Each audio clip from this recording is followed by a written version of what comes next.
salut à toutes et à tous. Aujourd'hui on se retrouve sur le remontage du bloc. On est le 7 janvier, il caille, il fait 3 degrés. Mais il faut qu'on se remonte ce bloc là. Ça a pris énormément de temps pour rassembler toutes les pièces et ravoir le vilebrequin qui est allé en rectification. Ça a pris 3 ou 4 mois, c'est vraiment... Enfin bref. Donc on a reçu toutes nos pièces aujourd'hui pour pouvoir faire vraiment quelque chose de bien. On a vraiment tout un kit d'Istri neuf. On a des pièces qui sont anodisées. On a vraiment nos petits kits de coussinets de bielle. Le kit de câble de réglage. On a aussi les vis de bielle forcément. On s'est pris une petite graisse de montage parce qu'on a voulu se faire plaisir. Et puis ça sera quand même mieux de se remonter ça. On a un kit embrayage neuf. Donc on va pouvoir se remonter tout ça, ça va être génial. On commence donc avec la repose du vilebrequin. Là j'ai déjà mis les coussinets déjà en place avec la petite graisse de montage rouge comme on peut le voir. Donc là on remonte les deux extrémités. Je les rentre un petit peu au maillet puisqu'on a les joints sur les côtés qui sont forcément neufs. Et je remets celui du centre et on va venir les serrer à la clé dynamo par la suite.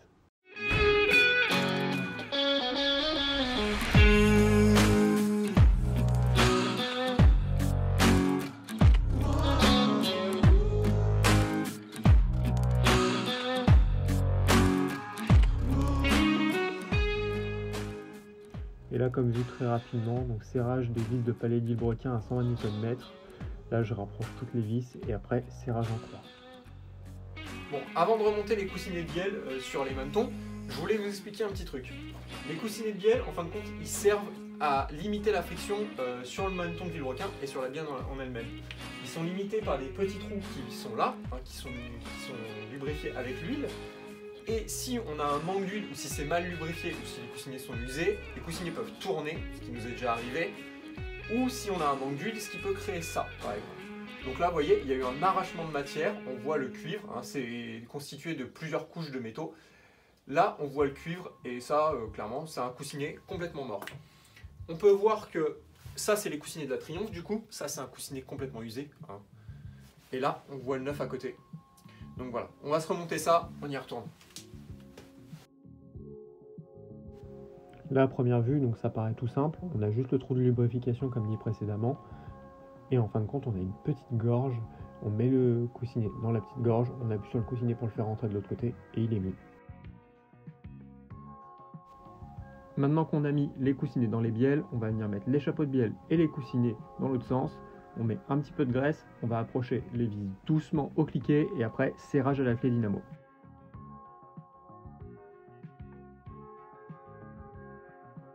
Bon, du coup, on a un serrage à 76, puis après 83. On va faire notre serrage avec la bonne douille, c'est toujours mieux.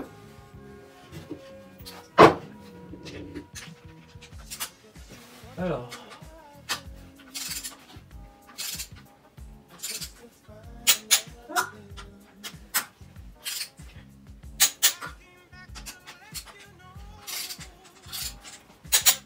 Hop. 76, puis 83.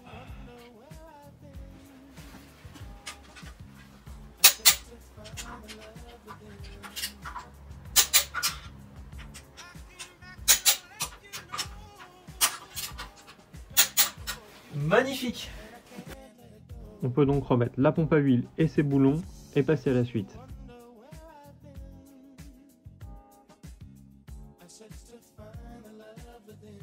Je fais donc maintenant un petit cordon en pâte à joint avec la pose du joint en papier par-dessus pour avoir une meilleure étanchéité et derrière on remet le carter. Bon, le carter d'huile est remonté, j'avais mis la caméra sur le trépied mais malheureusement ça n'a pas filmé. Donc voilà, c'est enfin remonté, il n'y a plus qu'à serrer toutes les vis au couple. Donc je vais serrer ça à 15 Newton, faire tout le tour et après ça sera pas mal je pense. Bon les amis, une problématique s'offre à moi. J'ai cette plaque là qui vient sur le devant du moteur, qui vient juste là.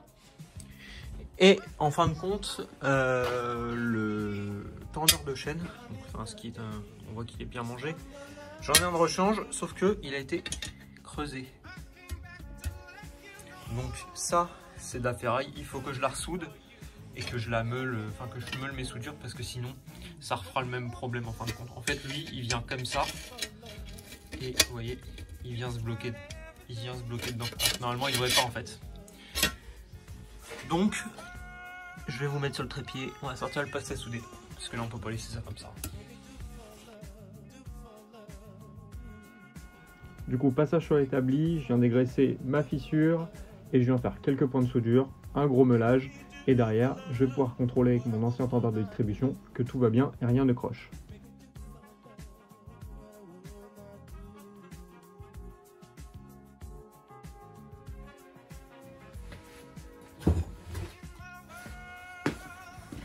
On peut maintenant venir remettre la grosse plaque qui sert de support moteur et sur laquelle vient se mettre la distribution. Auparavant, j'ai déjà remis tous les joints papier et enduit donc la grosse plaque avec du silicone.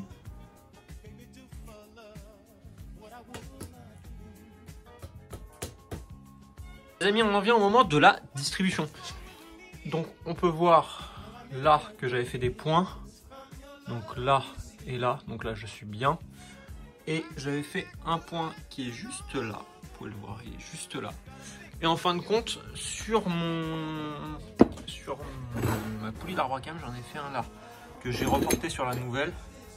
Parce que les dents, on peut le voir, les dents, elles étaient complètement usées. Donc je l'ai reporté. Juste là. Là. Et donc maintenant, ça va être le moment de mettre la chaîne de distribution. Qu'on change aussi forcément. Hein. Donc on voilà une neuve. Et voilà l'ancienne. Bon alors voilà, je vous ai... Hop. Bon voilà. Alors on y est. Donc là on est bien. On a nos deux petits repères en face. Et si on regarde là, avec un peu de lumière c'est toujours mieux. Voilà. On voit bien que là, je suis en face des deux repères, de mes deux repères. Là et là. Donc on va pouvoir serrer la poulie d'arbre à cam et on sera bon. Bon les amis, ça y est. La distri est enfin remontée. J'ai serré mes vis au couple, donc qui tiennent l'arbre à cam. Donc là j'ai fait mes tours moteurs, j'ai remis la vis là. Faut que je la renlève du coup pour remettre tout ce qui va devant. Mais c'est bon, la distribution est remontée. Enfin j'ai fait mes tours moteurs, tout va bien. Ça bloque à nulle part. Donc bah y a plus qu'à. On remonte le cache devant. Hein. Il faut d'ailleurs que j'enlève les joints. J'ai un joint qui est là, j'ai le joint spi, je l'ai en remplacement. Et il faut que je remette le joint qui va derrière aussi. Et faire un gros coup de nettoyage parce qu'il est tout crado. Donc voilà, on va se faire ça maintenant. C'est parti. Outil de précision.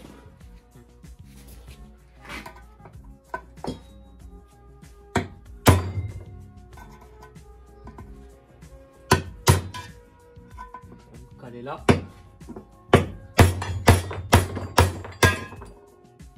Pas 10 minutes que je galère, putain.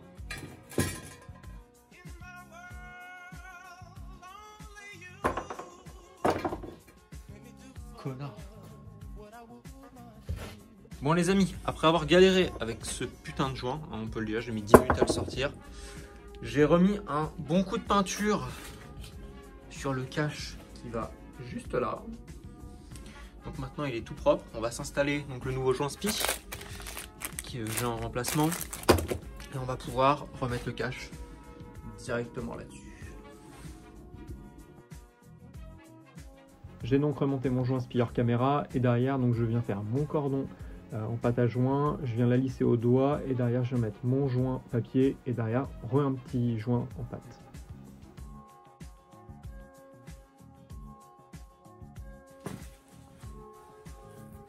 Bon, maintenant il faut que j'arrive à comprimer ça comme ça et mettre ce carter là. Ça va être une galère, je le sens gros comme une maison.